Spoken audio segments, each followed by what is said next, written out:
Itu ada satu penumpang ketinggalan pesawat. Gara-gara kejebak macet. Waktu kejebak macet, semua dimaki-makinya. Supir taksi ini pun pauk kali, bawa mobil lama kali. Pemerintah pun pauk. Macet gini panjang nggak bisa ditangani. Aku pun pauk, kok terlambat lah aku. Sampai di bandara, pesawat udah terbang, tiket angus, rugi uang, rugi waktu, semua dimaki-makinya. Rupanya dapat kabar pesawatnya kecelakaan. Baru batin, untung macet tadi. Kalau lah lancar tadi, gabung aku sama orang itu. Hikmah tuh nggak ada datang duluan, hikmah datang belakangan. Ada ustadz diundang ceramah, datangnya terlambat. Nggak kayak aku kan tadi tepat waktu. Ini ustadz ini diundang datangnya terlambat. Terlambatnya nggak tanggung-tanggung, Bu, sampai 1 jam. Dan rupanya, ini adalah daerah sana ini, Pak. Rupanya ustadz ini terlambat bukan gara-gara dia, bukan salah ustadznya. Ini maaf ya, Bu ya. Gara-gara supirnya mencret.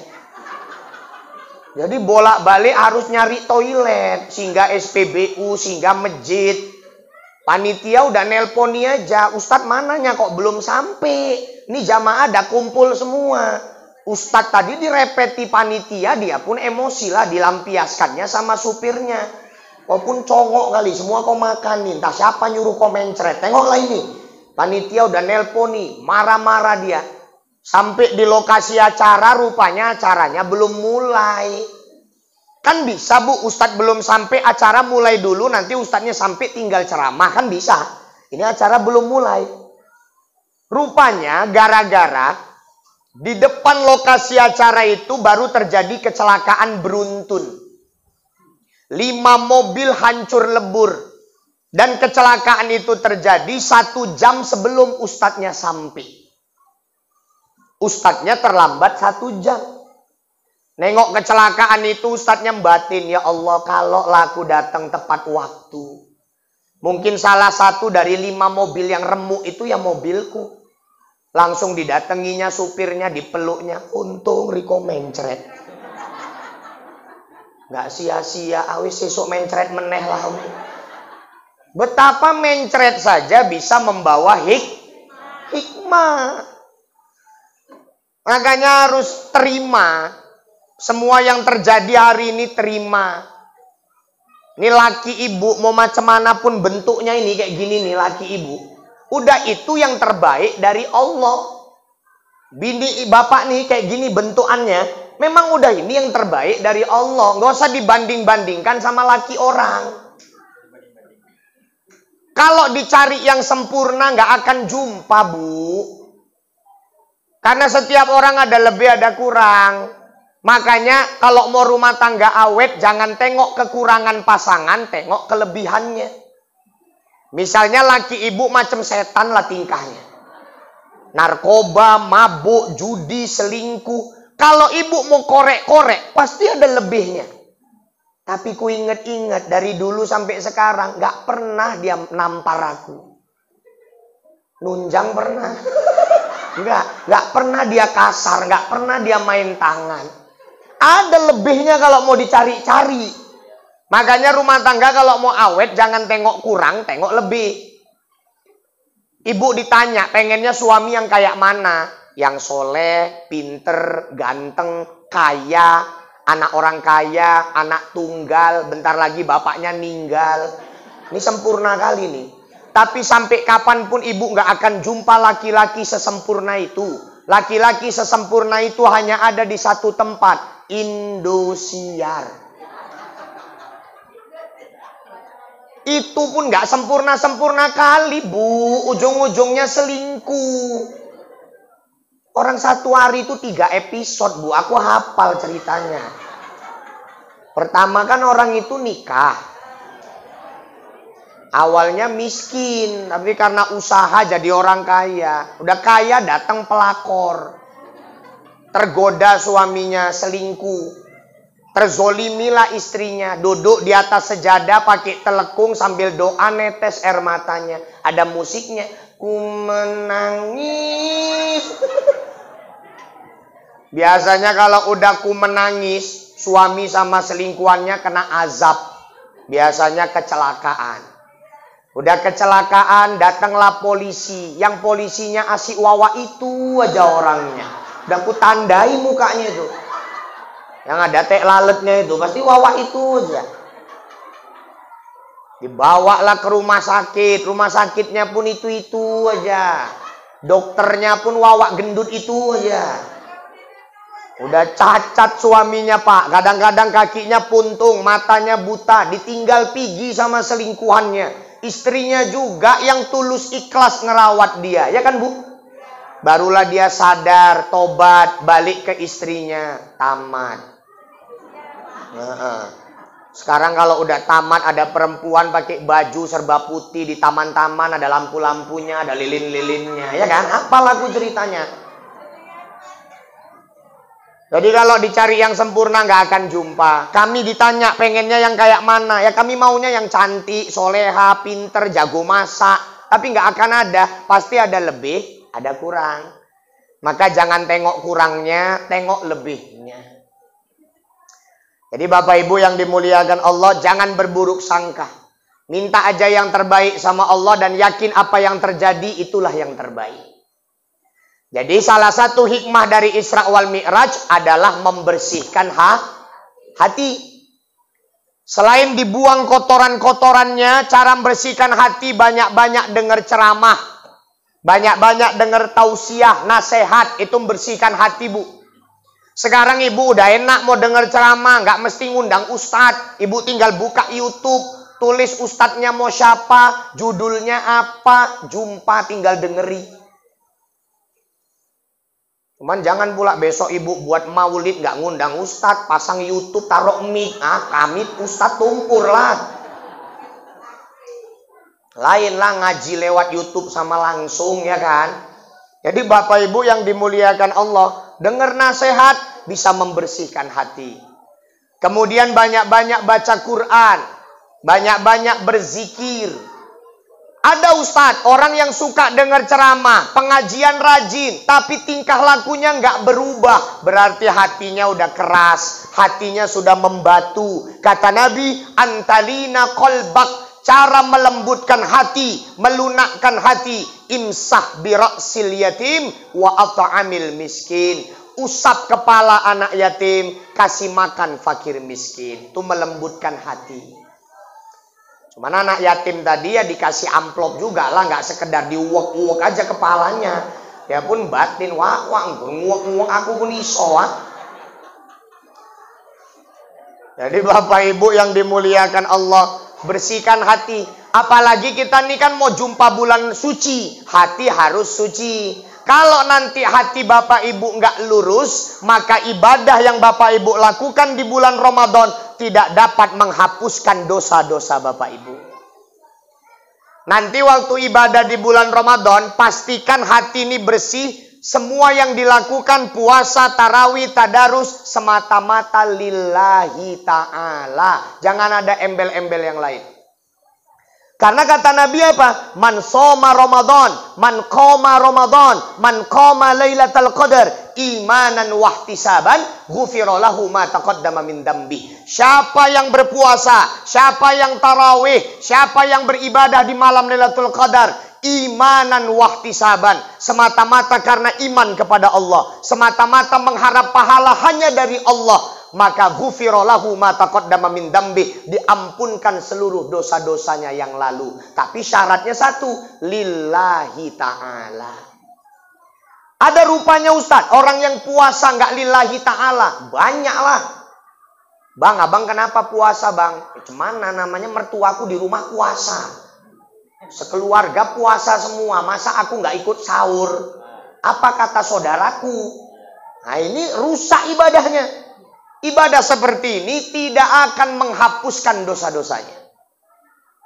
Wah, kok ke masjid wak terawih? Orang sekampung pada terawih, kok masa aku nggak terawih? Apa kata tetanggaku? Rusak ibadahnya.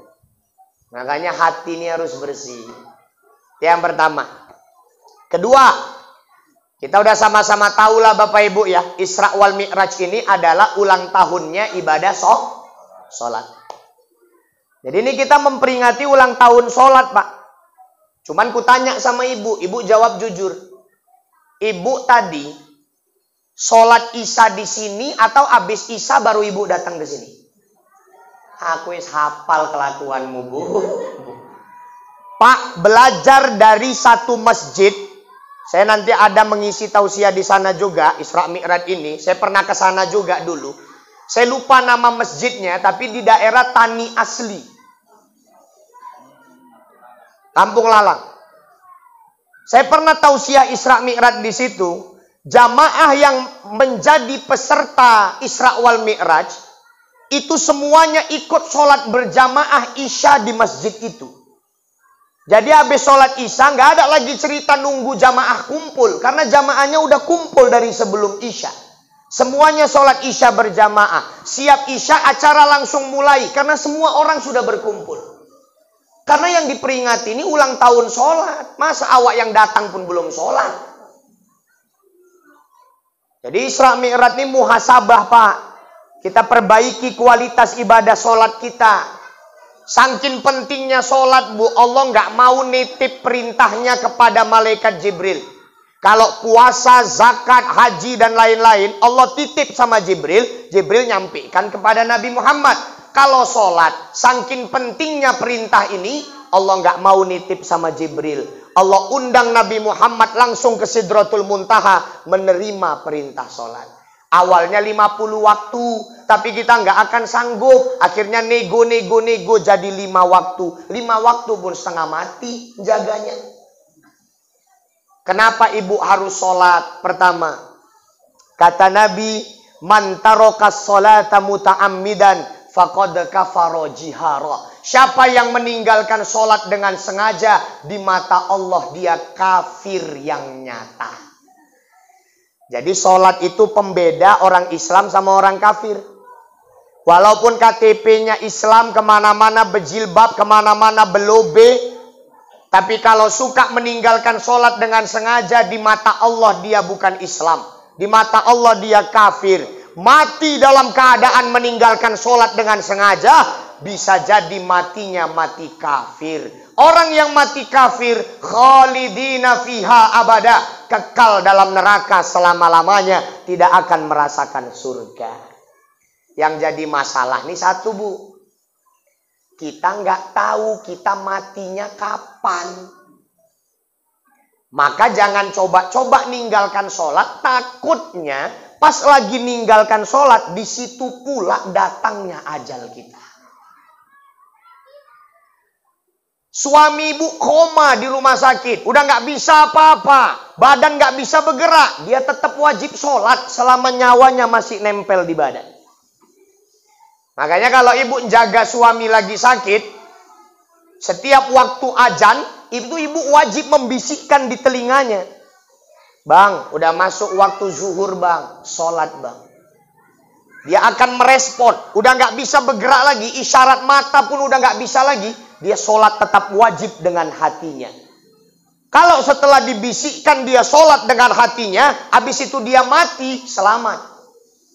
Takutnya awak bisikkan, hatinya batin. Kau pun gak ada otak, aku udah kayak gini pun kau suruh juga sholat. Terakhir dia gak sholat, habis itu mati, kafir matinya. Makanya jangan nekat ninggalkan sholat. Ini gak main-main nih Bu. Yang muda-muda, jangan terlalu pede, umurnya masih panjang. Gak ada jaminan yang mati harus tua dulu baru muda. Betul? Banyak anak muda duluan mati dari yang tua. Aku aja Bu, masih 30 tahun umurku, asam uratku 9 Bu. Kolesterol pun tinggi, namanya ustadz ya kan. Ceramah ke Pangkalan Susu, Secanggang, daerah-daerah laut, dihidangkan lobster, kepiting. Nang kene ae nggak jelas nasibku iki ya kan. Main-main Bu. Jadi Bapak Ibu yang dimuliakan Allah, Yang masih sehat, jangan terlalu pede umurnya masih panjang. Karena mati nggak harus yang sakit dulu baru yang sehat. Banyak kejadian orang yang sehat tiba-tiba mati. Yang sakit nggak mati-mati. Jadi Bapak Ibu yang dimuliakan Allah, cara menjaga sholat yang baik itu macam mana? Anggap mati akan datang secepat-cepatnya. Bu, misalnya malam ini malaikat Ijroil jumpai ibu. Malaikat Ijroil bilang, Bu, amit ya bu, besok habis subuh nyawa ibu kuambil, kata malaikat Ijroil. Kira-kira malam ini ibu bisa tidur nggak? Siapa yang bisa tidur Pak, sementara tahu besok pagi mati? Apa yang ibu buat? Selama ini ibu nggak pernah tahajud. Gara-gara tahu besok mau mati, satu malaman ibu tahajud. Malaikat pun nyatet, kemaru, kata malaikat. Selama ini nggak pernah megang Quran, karena tahu besok mati, satu malaman dia baca Quran. Kalau dia tahu mati datang secepat-cepatnya. Makanya cara menjaga sholat tuh gitu Pak. Ini kan udah siap Isya, anggap besok habis subuh Bapak mati. Jadi Bapak nggak berani ninggalkan sholat subuh. Habis subuh rupanya masih hidup. Anggap habis zuhur mati. Jadi nggak berani ninggalkan sholat zuhur. Habis zuhur masih hidup. Anggap habis asar mati. Nggak berani ninggalkan sholat asar. Begitu seterusnya. Sholat pembeda muslim sama kafir. Bukan jilbab ibu yang bedakan. Orang kafir pun banyak berjilbab. Ya kan? Tengok di sinetron-sinetron tuh. Kristen dia. Tapi pakai jilbab. Karena berperan sebagai orang Islam. Bukan peci Bapak yang bedakan Bapak sama orang kafir. Kita pun punya dulu gubernur non muslim. Fotonya di mana-mana berpeci juga. Sholat yang membedakan. Kedua, kenapa ibu harus sholat? Sholat itu penentu ibadah lain diterima atau tidak. Puasa ibu, zakat ibu, haji ibu diterima atau tidak oleh Allah yang menentukan sholatnya. Ada namanya matematika sholat Pak. Saya sering sampaikan matematika sholat. Sholat itu nilainya 1. Sementara ibadah lain, puasa, zakat, haji, nilainya 0. Apa maksudnya? Ketika kita sholat, kita dapat nilai 1. Udah sholat, kita puasa, nambah 0-nya. Jadi 10. Udah sholat, puasa, zakat lagi, nambah lagi 0-nya. Jadi 100. Haji lagi, nambah lagi, jadi 1000. Tapi kalau ibu rajin puasa, rajin zakat, haji tiap tahun, sampai gelarnya nggak sebiji, hahaha gelarnya. Karena tiap tahun haji bu. Tapi kalau nggak sholat, nilainya 0. Makanya sholat ini nggak ada cerita, nggak ada alasan kita boleh ninggalkan sholat selama nyawa masih nempel di badan kita. Jaga sholat. Ustadz, saya selama ini udah 5 waktu Ustadz. Tapi saya sholatnya di rumah. Ini untuk bapak-bapak. Mulai besok tekadkan. Azan, aku harus ringankan langkah untuk datang ke masjid. Ini musola nanti akan dimintai pertanggungjawaban di hadapan Allah. Terutama kepada tetangga-tetangganya musola. Ditanya nanti di akhirat. Rumahmu dekat musola. Kenapa sholat gak ke musola? Kau remaja musola, kenapa kau datang ke musola kalau ada acara maulid Isra Mi'raj aja? Kalau sholat kau nggak ke musola? Ditanya Allah nanti di akhirat Pak. Nah, makanya nih musola akan dimintai pertanggungjawaban. Makmurkanlah ini. Kalau ibu memang lebih afdol sholat di rumah. Tapi kalau suami ibu meridhoi ibu sholat ke masjid, silahkan pergi ke masjid. Sholatul jamaah afdal min sholatil fadhi bisaba'i wa ishrina darajah. Sholat berjamaah di masjid 27 kali lebih tinggi derajatnya daripada sholat sendirian. Dari rumah jalan ke masjid, tiap langkah menghasilkan pahala. Tiap langkah ngapuskan dosa. Tiap langkah naikkan derajat. Luar biasa keutamaannya. Jadi ulang tahun sholat. Apalagi Isra wal Mi'raj itu adalah peringatan untuk perempuan. Kenapa peringatan untuk perempuan? Karena Nabi waktu berangkat Mi'raj, Nabi diizinkan melihat surga, melihat neraka. Di neraka Rasul lihat lebih banyak isinya perempuan daripada laki-laki.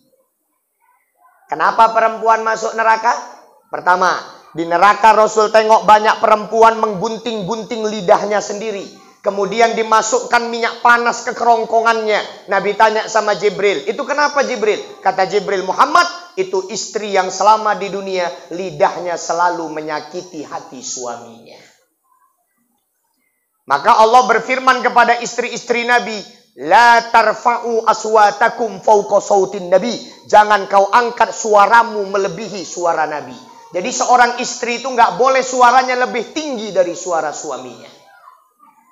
Bu, sebejat apapun laki ibu, surga ibu tetap di bawah telapak kakinya. Kalau tingkah laki ibu kayak setan, ibu hanya punya dua pilihan. Pertama, kalau ibu mau bertahan jadi istrinya, mau nggak mau ibu harus sabar menghadapinya. Yakinlah itu ladang pahala untuk ibu. Pilihan kedua, kalau ibu memang nggak bisa sabar, sebaiknya ibu minta pisah. Daripada ibu bertahan jadi istrinya, tapi dosa ibu bertumpuk-tumpuk karena ibu tiap hari maki-maki dia.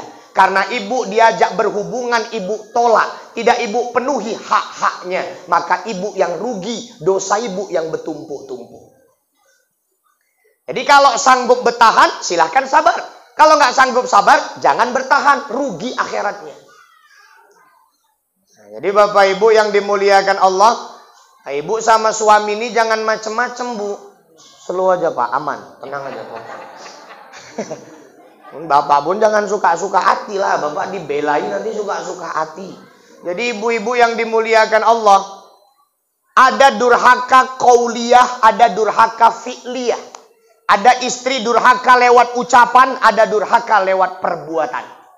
Nah itu tadi durhaka lewat ucapan, menggunting-gunting lidahnya sendiri. Ini mohon maaf ya, biasanya rawan mama-mama yang punya penghasilan sendiri. Apalagi gajinya lebih besar dari lakinya. Kalau istrinya nggak paham agama, nggak punya iman, diinjak-injaknya harga diri lakinya. Makanya Pak, perlu dalam Islam menikah itu sekufu. Sekufu itu setara. Makanya dalam Islam nggak dianjurkan perempuan yang kaya kali nikah sama laki-laki yang miskin kali. Karena rawan. Tapi ibu sesukses apapun nggak boleh ibu jengkali laki ibu. Bang, gak usah sok paten kau bang. Kau nggak bisa apa-apa bang. Aku yang nyari makan. Kau nggak bisa diandalkan jadi laki. Sakit hatinya bu. Gak usah sok ganteng kenapa kau bang. Kalau nggak aku, cuman perempuan mana lagi yang mau sama kau bang? Cuman perempuan pau yang mau sama kau. Berarti kan dia pau.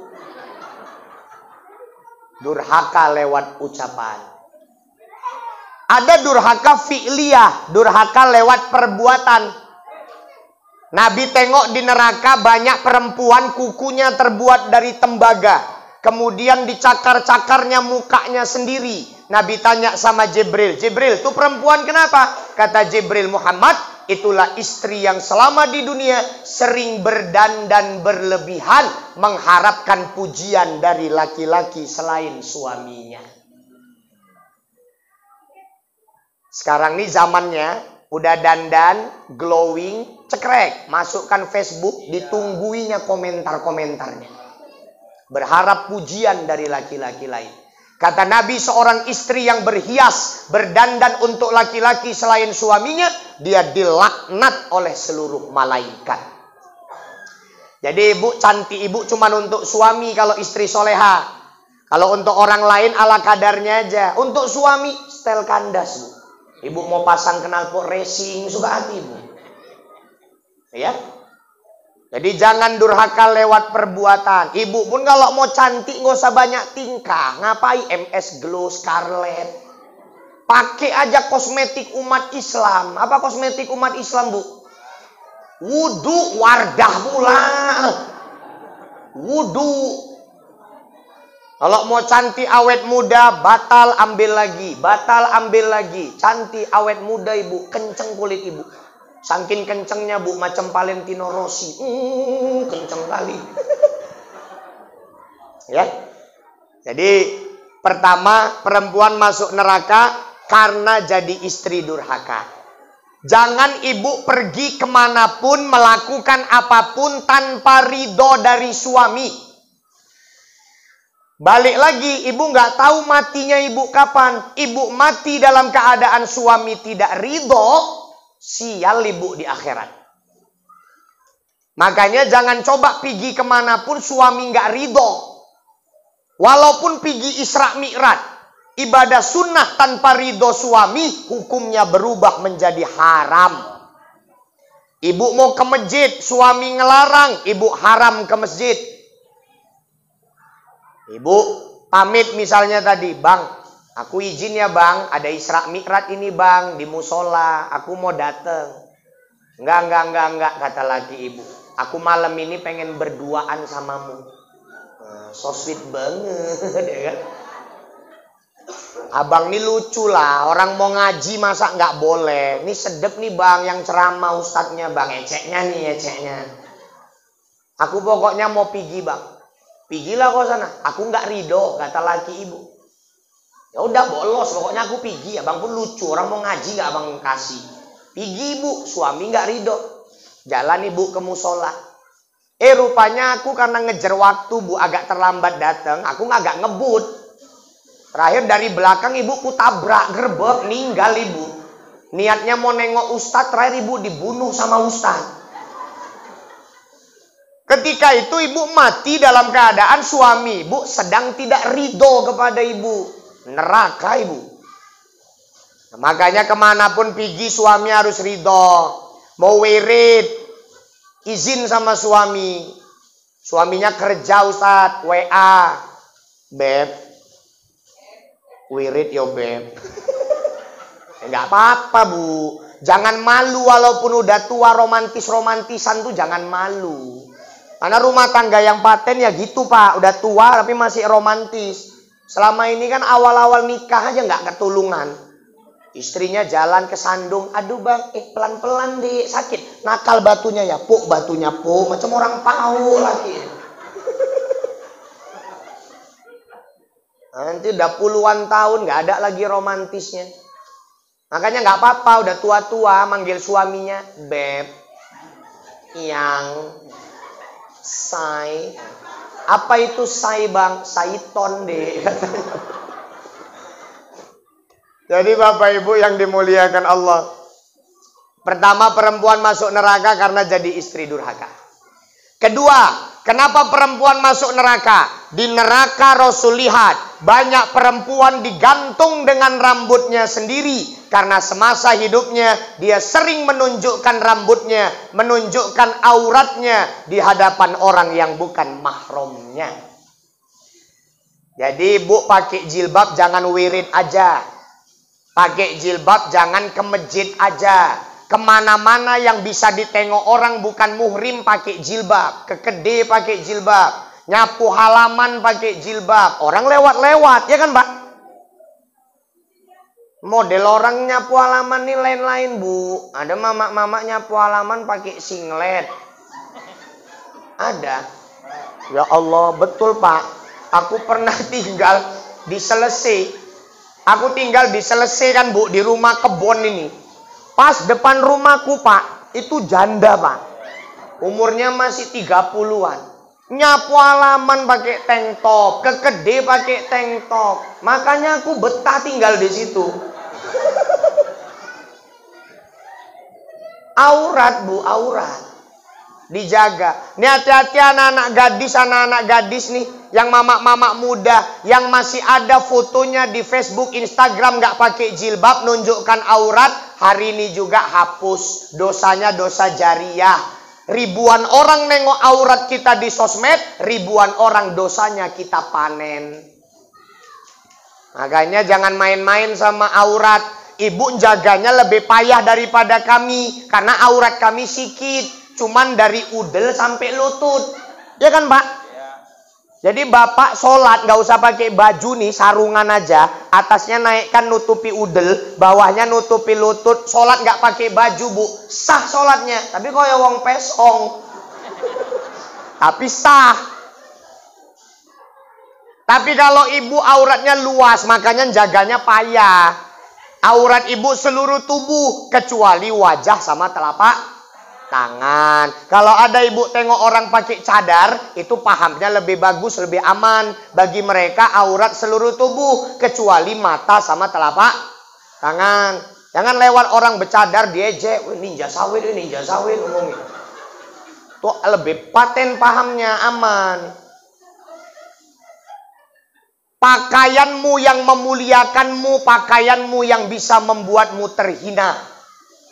Bapak pernah dengar rupanya ada berita perempuan pakai jubah, pakai jilbab panjang, pakai cadar diperkosa orang. Pernah ada? Mana ada, Bu? Secantik apapun mukanya, seseksi apapun badannya, kalau dibalut dengan pakaian yang syar'i, gak ada yang berani ganggu dia. Tapi sejelek apapun mukanya, segembrot apapun badannya, kalau dibalut dengan pakaian yang membentuk tubuh, itulah yang jadi bahan pelecehan seksual. Makanya berpakaian ini, Bu, yang islami aja. Wala talbisul haqqo bil batil. Jangan mencampur aduk yang hak dengan yang batil. Berjilbab, baju ketat. Itu namanya mencampur aduk yang baik dengan yang buruk. Kadang mama-mama nggak tahu diri, badan belipet-lipet. Pakai baju ketet-ketet, nampak polisi tidurnya jenggelong-jenggelong di sini. Kalau jumpa mama-mama gitu mau ku panggil, nggak ku tarik bajunya, Bu, lemaknya aja ku cubit, dapat itu. Aurat nih jangan main-main. Pakai jilbab tuh yang betul. Jilbab itu, Bu, bukan cuman untuk nutup kepala, tapi jilbab tuh harus sampai nutup dada. Jadi minimal sampai pinggang, itu baru jilbab. Ibu tutup kepala, tapi dililit-lilit di leher, kecekek kan mampus. Kalau pakai jilbabnya gitu, kepalanya ketutup, tapi aurat yang lebih fatal terbuka. Ya kan, Pak? Lebih fatal kepala apa dada, coba? Ya aku kan nggak ngomong ibu. Kok baperan kan? Ini untuk anak-anak ibu, cucu-cucu. Lebih fatal dada daripada kepala. Bapak aja lah, Pak. Bapak jujur lah ya. Bapak lebih selera nengok kepala apa dada? Gak usah sok polos lah, Pak. Nyengir. Ya. Jadi aurat ini jangan disepelekan. Pakai pakaian membentuk tubuh sama dengan telanjang. Jangan pakai celana-celana kuncup. Kalau ibu mau pakai legging, luarnya pakai rok. Jangan pakai legging tok. Itu legging, Bu, sempak panjang. Legging itu sempak panjang. Jadi kalau ke kede pakai legging tok, berarti pakai sempak tok dia ke kede. Kan gendeng. Nanti rambut ubanan, kulit kerip. Astagfirullah.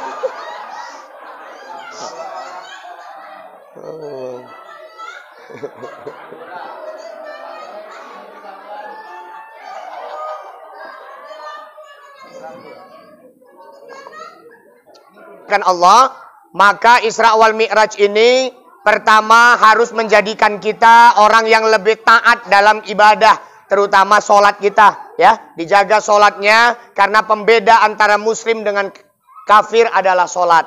Kemudian Isra wal Mi'raj ini adalah teguran untuk para wanita.